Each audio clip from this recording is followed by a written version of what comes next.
حضرت عمر رضی اللہ تعالیٰ عنہ جب ایمان لائے تو آپ نے ایک ایک کافر کے گھر کے دروازے پہ کھڑے ہو کے کہا کہ تم کمزوروں کو مارتے تھے، میں تمہیں بتانے آیا ہوں میں محمد عربی کا نوکر بن گیا۔ بلکہ آپ نے اعلان کیا جس نے اپنی بیوی کو بیوہ اور بچوں کو یتیم کروانا ہو اور اپنے ماں باپ کی کمر کو جھکانا ہو وہ عمر کے مقابلے میں آئے۔ اللہ اکبر۔ زنیرہ نامی ایک خاتون تھی، بہت کمزور، راوی کہتا ہے کہ اس کی ہڈیوں میں گودا نہیں تھا، عشق رسول تھا، اور اس کا ظالم آقا اس کو مارتا ہے، اور جب مار مار کے تھک جاتا ہے ادھر سے عمر آ رہے ہیں، یہ اسلام لانے کی پہلے کی کہانی ہے، ادھر سے عمر آ رہے ہیں تو اس نے کہا عمر تم جوان آدمی ہو تو یہ چھوڑتی نہیں ہے اپنے نبی کا نام، ذرا تم آؤ۔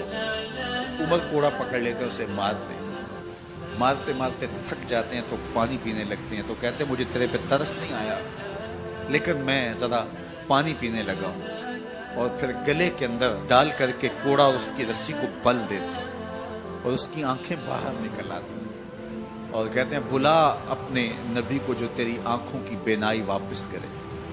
اللہ اکبر۔ تو اس نے آسمان کی طرف منہ کر کے کہا مالک میں کبھی بھی آنکھوں کی بینائی نہ مانگتی لیکن اب تیرے نبی کی عزت کا سوال ہے۔ آنکھوں کی بینائی واپس ہو جاتی ہے۔ زنیرہ کو بڑا مارا، آج عمر گلیوں میں آنکھوں میں آنسو ہیں اور عجیب دل بے تاب ہے، اور کہتے ہیں آؤ بھئی میں حضور کا غلام بن گیا ہوں، تمہیں بتانے آیا ہوں۔ زنیرہ نے موڑ کاٹا تو آگے عمر یہ آواز دے رہے تھے۔ زنیرہ ایک کونے پہ کھڑے ہو کے رو کے کہتی ہے عمر تم تو بڑے اس دن جوش و غضب میں تھے اور تم مارتے ہوئے تھکتے نہیں تھے۔ تو عمر نے کہا زنیرہ اس دن میں نے دیکھا نہیں تھا، اب میں محمد عربی کو دیکھ آیا ہوں۔ جنہ ویکھیا نہیں ہو کرن گلاں، جنہ ویکھیا نہیں ہو کرن گلاں، جنہ ویکھیا ہو تے بول دے، جڑے محرم راز حقیقت دے اور راز حقیقت کھول دے۔ تو حضرت عمر رضی اللہ تعالیٰ عنہ ایمان لائے۔ حضرت عبداللہ ابن مسعود رضی اللہ تعالیٰ عنہ فرماتے ہیں کہ حضرت عمر کا ایمان لانا مسلمانوں کے لیے عزت کا سبب تھا، ان کا ہجرت کرنا مسلمانوں کی نصرت تھی اور ان کی خلافت مسلمانوں کے لیے رحمت تھی۔ حضرت عمر رضی اللہ تعالیٰ عنہ وہ ہیں کہ میرے حضور نے فرمایا لوگوں جب نیک لوگوں کا ذکر کرو تو میرے عمر کا تذکرہ ضرور کیا کرو۔ میرا عمر وہ ہے کہ جب وہ ایک سمت سے آ رہا ہو، ایک گلی اور بازار سے آ رہا ہو تو شیطان بھی آ رہا ہو عمر کو دیکھ کے راستہ تبدیل کر لیتا ہے۔ حضرت عمر رضی اللہ تعالی عنہ کی طبیعت کے اندر جو جاہ و جلال تھا، طبیعت کے اندر جو سختی تھی، وہ اسلام کے اندر آ کر بھی قائم ہے، اور آپ نے وہی سختی، وہی جاہ و جلال جو پہلے مسلمانوں کے خلاف تھا اب کفار کے خلاف، منافقین کے خلاف حضرت عمر کی طبیعت کے اندر وہ جوش و خروش بدستور موجود ہے۔ لیکن جس دن آپ خلیفہ بنے تو اس دن آپ نے ممبر پہ چڑھ کے جو خطبہ دیا اس میں کہا لوگوں میں سخت اس لیے تھا کہ رسول اللہ نرم تھے، پھر میں سخت اس لیے تھا کہ حضرت ابو بکر صدیق نرم تھے، اب میں تخت خلافت پہ بیٹھا ہوں، اب میری سختی جو ہے وہ نرمی میں تبدیل ہو گئی، صرف فاسقوں، فاجروں اور باغیوں کے لیے میں سخت ہوں، باقی تمہارے لیے نرم ہوں۔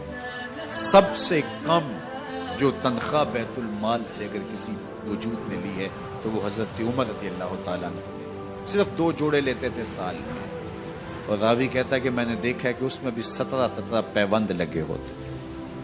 حضرت عمر رضی اللہ تعالیٰ عنہ کا طرز زندگی، آپ کا انداز معاشرت اور آپ کا انداز خلافت، ہر لمحہ آپ کی زندگی کا اٹھا کے دیکھیے کتنی مرتبہ قرآن حضرت عمر کی رائے کے مطابق نازل۔ اللہ تعالیٰ جل شانہ نے ان کو صاحب الہام بنایا تھا۔ ہر امت میں کوئی صاحب الہام ہوتا ہے، حضور کی امت کا صاحب الہام حضرت عمر رضی اللہ تعالیٰ، اور آقا کریم نے انہیں اپنا وزیر قرار دیا۔ فرمایا میرے 2 وزیر آسمانوں میں ہیں، 2 وزیر زمینوں میں ہیں، آسمانوں کے وزیر جبرائیل اور میکائیل ہیں اور زمین کے وزیر ابو بکر اور عمر رضی اللہ تعالی عنہما۔ ایک دن حضرت عمر بیٹھ کے رو رہے تھے تو کسی نے کہا حضرت رو کیوں رہے ہیں؟ فرمایا کہ میں اس لیے رو رہا ہوں کہ فلاں پل سے बकरियां गुजरी हैं, तो पुल के अंदर शिकस्तगी थी, टूटा हुआ था पुल दरमियान में, उसमें एक बकरी की टांग टूट गई है। तो मैं डरता हूं कि मेरा रब ये ना पूछे कि उमर तूने पुल सही तामीर नहीं करवाए थे कि एक बकरी की टांग क्यों टूटी है। ये है हजरत उमर रदी अल्लाह ताला अन्हु। अल्लाह अकबर। तो अल्लाह ताला जल्ला शानहू ने हजरत सैयदना उमर बिन खत्ताब रदी अल्लाह ताला अन्हु से जो काम लिया, मुख्तसर दौरे खिलाफत के अंदर 10 साल 6 माह 4 दिन आपने खिलाफत फरमाई है, लेकिन कहां से चले और यहाँ मकरान तक, बलोचिस्तान का हिस्सा है, यहां तक आपके सल्तनत की हुदूद वसी हुई। उधर आर्मीनिया तक जा पहुंचे, हमस फतह किया, कादसिया, यरमूक। आप जरा देखिए कि कहां तक आपकी फौजों के घोड़े दौड़ते रहे, और अल्लाह ताला जल्ला शानहू ने उनको जो तवानाई, अदल और इंसाफ की कुव्वत अता फरमाई। अल्लाह अकबर। जब जमीन पे अदल किया हो तो जमीन भी हुक्म मानती है, और हजरत उमर वो थे जिनका हुक्म हवाएं भी मानती थी, जमीन भी मानती थी, जिनका हुक्म जो है वो आग भी तस्लीम करती थी और दरिया भी उनका हुक्म माना करते थे। मिस्र के अंदर ये रस्में बद जारी थी कि साल के बाद एक दोशीज़ा को जेवरात पहना के अच्छे लिबास में मलबूस करके दरिया की भीड़ चढ़ाया जाता, उसकी कुर्बानी दी जाती, उसका खून बहता तो दरिया चलता। जब मुसलमानों ने मिस्र फतह किया तो गवर्नर ने लिखा कि इस्लाम तो इस तरह की रसूम की इजाजत नहीं देता, लेकिन खुश्क साली है, लोगों की फसलें वीरान पड़ी है, तो हजरत क्या किया जाए। तो हजरत उमर रज़ी अल्लाह ताला अन्हु कागज के टुकड़े पे लिखते हैं, बिस्मिल्लाहिर्रहमानिर्रहीम। मिस्र के नील की जानब उमर का खत लिखते हैं, ऐ नील, अगर तू अल्लाह के हुक्म से चला करता है तो चल, वरना हमें तेरे चलने की कोई हाजत नहीं है। और कासिद को कहा, ये खत ले जाओ और जाके दरियाए नील में फेंक दो। कासिद जाके खत दरियाए नील में फेंक देता है, पानी आता है, ऐसा दरियाए नील चला, 14 सदियां हुई हैं, आज तक कभी बंद ही नहीं हुआ। दरिया हुक्म मानते, आग निकलती है। लोग हजरत उमर रज़ी अल्लाह ताला अन्हु के पास आए, हजरत लावा फूटा है, आग निकल रही है और मदीने की तरफ बढ़ रही है, अब क्या किया जाए। फायर ब्रिगेड तो जमाने में थी नहीं। उमर ने अपनी कमीज उतारी, जिस कमीज पे 17 पैबंद लगे हुए थे चमड़े के, कहा ये कमीज ले जाओ, जिधर आग बढ़ रही है आगे ढालना, आग पीछे भाग जाएगी। जलजला आता है तो जमीन पे दुर्रा मारते हैं, जमीन रुक जा, क्या उमर ने तेरी छाती पे अदल नहीं किया है।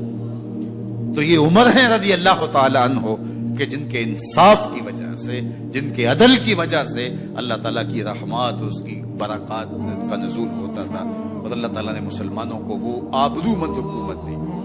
कायनात की तारीख के अंदर ऐसी हुकूमत आपने नहीं देखी होगी जो हजरत उमर ने हुकूमत की है। अल्लाह अकबर। फरमाया, फुरात के किनारे पे एक कुत्ता भी प्यासा मर गया तो इसका हिसाब भी उमर से होगा। बाहर से सफीर आता है और आके पूछता है कि मैं अमीरुल मोमिनीन के, मुसलमानों के हुक्मरान के महल में जाना है, तो मुस्कुरा के कहते हैं हमारे अमीर का तो कोई महल नहीं है। कहा, कहाँ है तुम्हारा अमीर? कहा, मस्जिद नबवी में होगा या बैतुल माल की ऊंटों की देखभाल में लगा होगा। वो जब गए तो मस्जिद में नहीं है, अल्लाह अकबर, वहां गए तो वहां भी नहीं है। फिर क्या देखते हैं कि उमर रज़ी अल्लाह ताला अन्हु जन्नतुल बकी के पास एक दरख्त के नीचे ईंट का सराना रख के सोए हुए। तो उसने कहा, उमर तूने अदल किया है, तुझे कच्ची ईंट पे भी नींद आ गई। हमारे हुक्मरानों ने इंसाफ नहीं किया और वो बंद और महफूज कमरों के अंदर भी सुकून और चैन की नहीं सो सकते।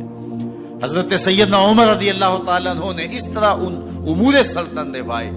आप दिन को लोगों की देखभाली करते, लोगों की जरूरियात सुनते समझते, और जब रात पड़ती लोग सो जाते, उमर मदीने की गलियों में पहरा देते। कायनात ने कोई ऐसा भी हुक्मरान देखा होगा? अल्लाह अकबर। वो मुजाहिद जो मुख्तलिफ महाजात पे गए हुए होते, उनके घरों की देखभाली करते, उनकी जरूरियात का ख्याल रखते, उनकी आबरू का पहरा देते। रातों की तन्हाइयों के अंदर हजरत उमर